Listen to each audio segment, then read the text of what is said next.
Hello guys, সুমিদাস রান্নাঘরে স্বাগতম। আজকে আমি আরেকটা রেসিপি নিয়ে আসছি। তাহলে দেখেন আমার রেসিপিটি। আজকে বিকেলে একটা নাস্তা নিয়ে আসছি। প্রথমে আলু সিদ্ধ করে নেব আমি 2টার মতো।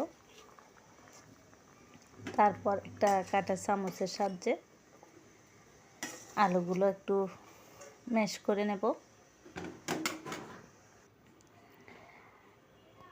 আমি আলুগুলো ম্যাশ করে নেব। এর মধ্যে দেখাইতেছি ময়দা লাগবে, কাঁচামরিচ আর পেঁয়াজ লাগবে।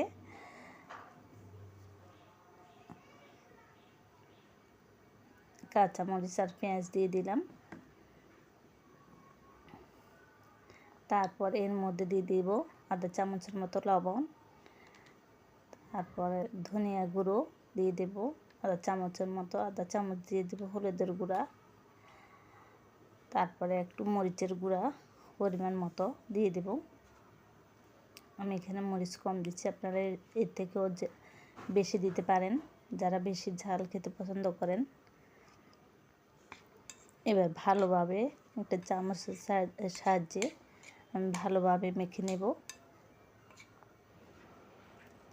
এরপর দিয়ে দেব ধনিয়া পাতা। মাখানো আমার হয়ে গেছে। এরপর আমি হাতের মধ্যে একটা লম্বা লম্বা করে একটা শেপ তৈরি করে নেব। এটা গোল গোলও করা যায়, আবার লম্বা সাইজও করা যায়। এর মধ্যে দিয়ে দেব একটু নুডলস, কাঁচা নুডলস দিয়ে আমি ভালোভাবে মরিয়ে নেব।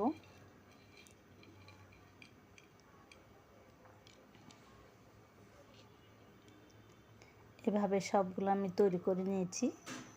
এরপর একটা কড়াইয়ের মধ্যে আমি তেল গরম করে নিয়েছি। তারপর একটা একটা করে দিয়ে দেব।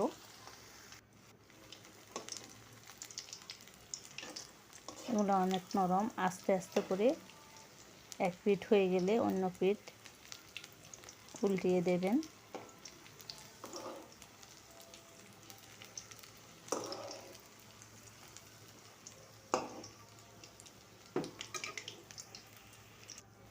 এই দেখেন আমার হয়ে গেছে। আস্তে আস্তে করে নেবেন, না হলে ভেঙে যাবে এগুলা।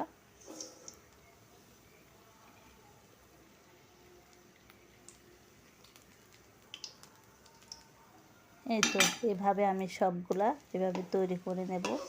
আমি একটা প্লেটে সবগুলো নিয়ে নিয়েছি। দেখেন সবগুলো আমার রেডি হয়ে গেছে।